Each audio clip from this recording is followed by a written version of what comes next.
ఒక దైవజనుడికి ఒక అలవాటు ఉండేది. ఆయన గదిలోనికి వెళ్ళి కనీసము 3 గంటలు ప్రార్థన చేయకుండా వచ్చేవాడు కాదు. తన భార్య పిల్లలు ఆ 3 గంటలు ఆయన డిస్టర్బ్ చేసేవారు కాదు. దేవుని చేతిలో బలంగా వాడబడినటువంటి దైవజనుడు.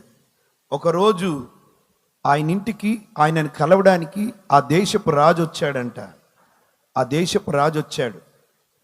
రాజు రాగానే చాలా హడావుడి అవుతుంది. ఆయనతో పాటు భటులు, సైనికులు అందరు ఉంటారు. రాజు రావడానికి ముందే భార్యను కలిశారు. అమ్మా, మీ ఆయన గారిని, దైవజనుని రాజుగారు కలవాలనుకొని వస్తున్నారు, రాని సార్, ఆయన ప్రార్థనలో ఉన్నాడు. పర్లే, రాజుగారు వచ్చేసారు. చాలాసేపు కూర్చున్నాడు. భటులు అన్నారు, అమ్మా ఇంకెంతసేపు, ఆయనను పిలవండి అంటే వెళ్ళి మెల్లిగా తలుపు కట్టింది. ఏమండి, నిన్ను కలవడానికి రాజుగారు వచ్చారు.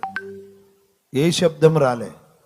తర్వాత భటులు అన్నారు, రాజు వెళ్ళిపోవాలి, రాజు వస్తే ఆయనను కూర్చోబెట్టడం ఏంటి, ఆయన తలుపు కొట్టండి అమ్మా, గట్టిగా కొట్టండి. అప్పుడు దైవజనుడి భార్య తలుపు గట్టిగా కొట్టడం మొదలు. ఏమండి, రాజుగారు వచ్చారు, మీ కొరకు చాలాసేపటి నుండి వెయిట్ చేస్తున్నాడు, మీరు త్వరగా రండి. నాకు తెలుసు మీకు ఇంక అరగంట టైం ఉంది మీ ప్రార్థన ముగించడానికి, కానీ వాళ్ళు బలవంతం చేస్తున్నారు, వాళ్ళు మళ్ళీ మళ్ళీ అడుగుతున్నారు, దయచేసి త్వరగా రండి అని భార్య గట్టిగా తలుపు కొట్టింది. అప్పుడు లోపలిలోంచి వచ్చిన శబ్దం వినండి. ఆ దైవజనుడు అన్న మాట ఏంటో తెలుసా? ఆ రాజుకు చెప్పు, నేను రాజుల రాజుతో సమయం గడుపుతున్నానని చెప్పు. నేను రాజుల రాజుతో సమయం గడుపుతున్నానని చెప్పు. ప్రియులారా, చిన్న చిన్న వాటికి డిస్టర్బ్ అయిపోతాం. ఎందుకు వారిలాగా ప్రభు మనల్ని వాడుకోవట్లేదో తెలుసా? కాంప్రమైజ్ అయిపోతాం.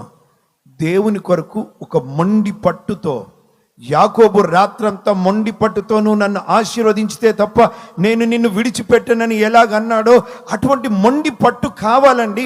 అటువంటి మొండి పట్టుదల కలిగినటువంటి వారి కొరకు ప్రభు చూస్తున్నాడు. అటువంటి వారు ప్రభుతో అంటగట్టబడి ప్రభు కొరకు ఫలించడం మొదలు పెడతారు. హల్లెలూయా.